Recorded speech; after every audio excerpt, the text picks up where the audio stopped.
The second podcast this week continues to focus on the executive and in particular the makeup of the executive. And the main reason for having a podcast on this particular topic is so that you understand exactly how Australia's system of government operates and the interplay between the three branches of government. Because without that basic understanding, once we get into the black letter constitutional law topics from next week, it won't make a lot of sense. So the executive is found in Chapter 2 of the Commonwealth Constitution, and in particular Section 61 is important because Section 61 deals with the executive power. It states that the executive power of the Commonwealth is vested in the Queen and is exercisable by the Governor-General as the Queen's representative, and extends to the execution and maintenance of this Constitution and of the laws of the Commonwealth. So, what are we talking about when referring to the executive? Now, the term is often used interchangeably with some other terms, including the Crown, the government, or the state. So sometimes you have to be prepared for different words to be used when describing the executive, and much of it will depend upon its context. But that is hopefully a process you as law students are familiar with. Just look, for example, at the term the common law that is used interchangeably with other terms and sometimes has different meanings when used in different settings. It's no different for when we are talking about the executive or the Crown or the government or the state. And indeed, for a comprehensive examination of the uses of the term the Crown, you can have a look at the High Court's decision in Sue and Hill. But generally, for our purposes, the executive refers to the executive government, which is made up of the Queen, the Governor-General and governors, the ministers and departments, as well as the agencies of government. So what we're now going to do is look at each of these different bodies or people that generally make up the executive government, beginning with the Queen. As we know, Australia has a constitutional monarchy, where the Queen plays a limited but still continuing constitutional role. And there are numerous references to the Queen in the text of the constitutions of the Commonwealth and state. So, for example, when we're looking at the Commonwealth Constitution, in Section 61, it provides that the executive power of the Commonwealth is vested in the Queen. Section 2 of the Commonwealth Constitution provides that the Queen appoints the Governor-General and, by implication, can dismiss the Governor-General. And Section 64 of the Commonwealth Constitution describes ministers as the Queen's ministers of states for the Commonwealth. Indeed, I think if you were to read the text of the Australian Constitution without any understanding of its context or history or how our system of government actually operates, you would read it and think that the Queen actually exercises a great deal of power in our constitutional framework. The actual role played by the Queen, however, is more limited. And that's because it is governed by unwritten conventions of political practice and constitutional behaviour. Now, this has evolved since Federation, and the evolution of the relationship between Australia and the United Kingdom has been reflected in a series of landmark events, such as the Balfour Declaration in 1926, the Statute of Westminster in 1931, and then its adoption by the Commonwealth Parliament in 1942, and the passage of the Australia Act in 1986.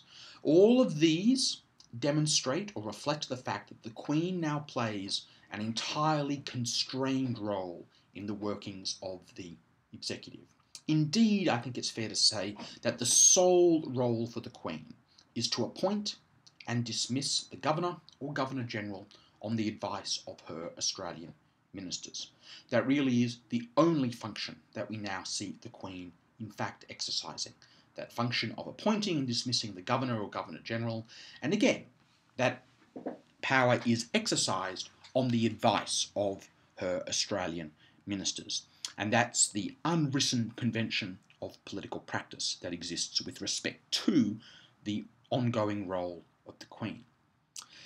To highlight the fact that the Queen doesn't really have any significant power is the fact that she rejected any involvement in the 1975 constitutional crisis, which is something that you will look at in your tutorials next week. But the Queen, nonetheless, is still part of Australia's executive government. But in a practical sense, the Queen's powers are exercised by the Governor-General and the governors of the various different states. The office of the Governor came to Australia with the assertion of British sovereignty and the pattern of settlement leading to the creation of separate colonies.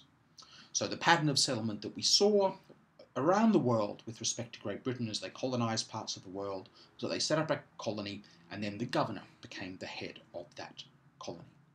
The Governor held extensive, and initially in New South Wales, near absolute legislative and executive power, subject to the oversight and direction of the British government via the Colonial Office.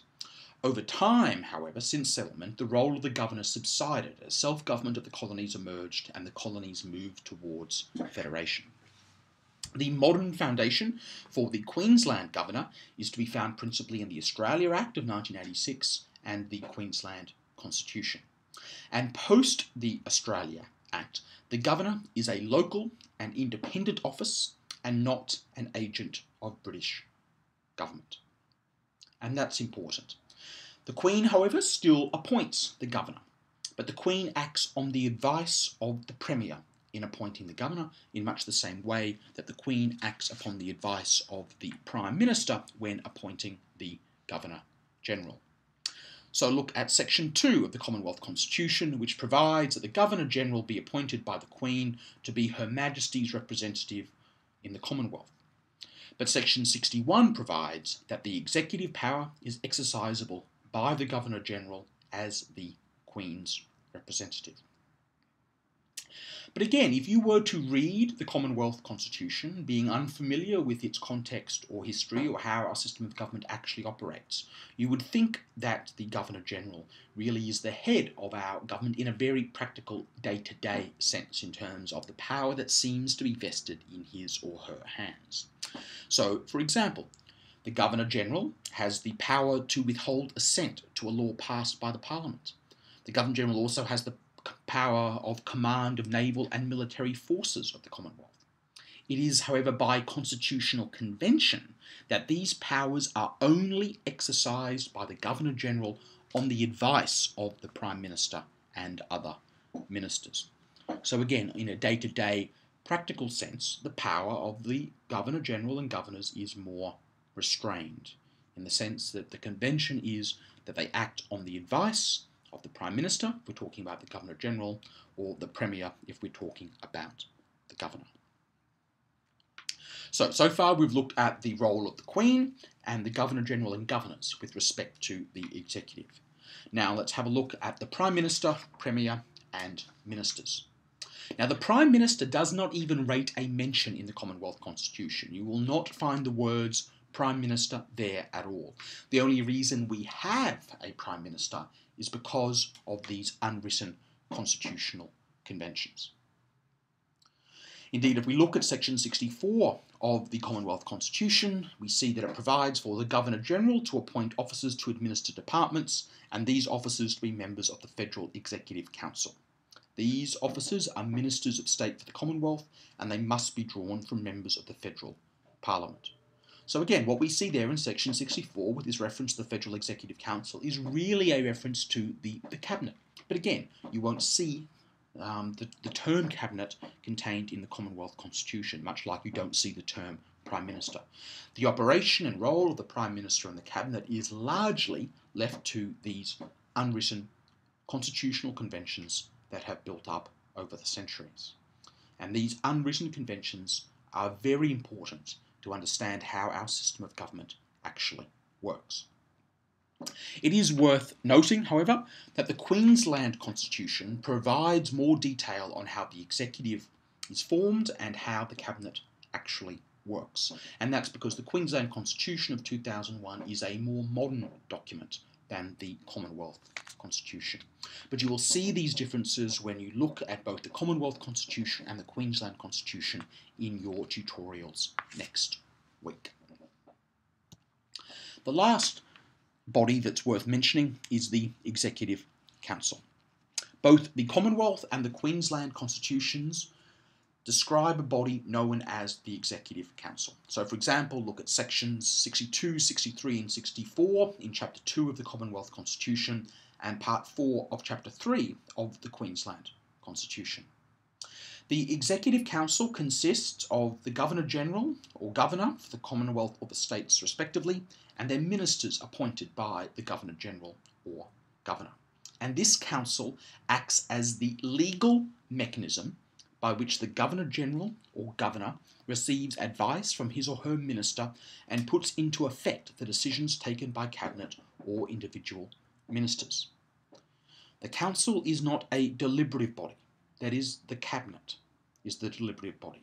The Council is a formal step in converting political decisions which had been made by the Cabinet into legally effective decisions. So the Cabinet meets and works out the approach that the government is going to take. They will formulate its policy, its approach. The legal mechanism which gives effect to those decisions is the Executive Council, where members of the Cabinet meet with the Governor-General or Governor, whereby the Governor-General or Governor receives the decisions and policy that had been made by the Cabinet.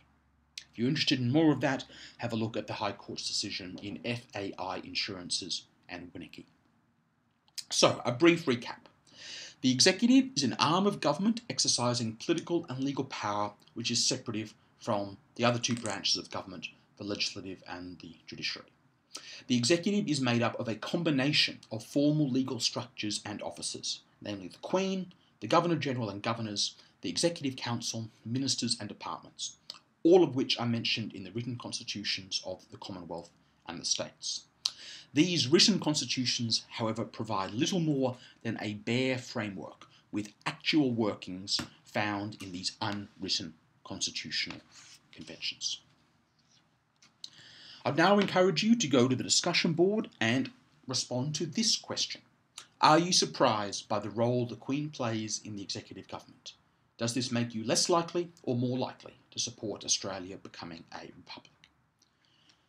Then read the next parts that have been set out from the textbook before listening to podcasts 3 and 4 relating to the executive power of the Parliament and the executive power and the judiciary respectively.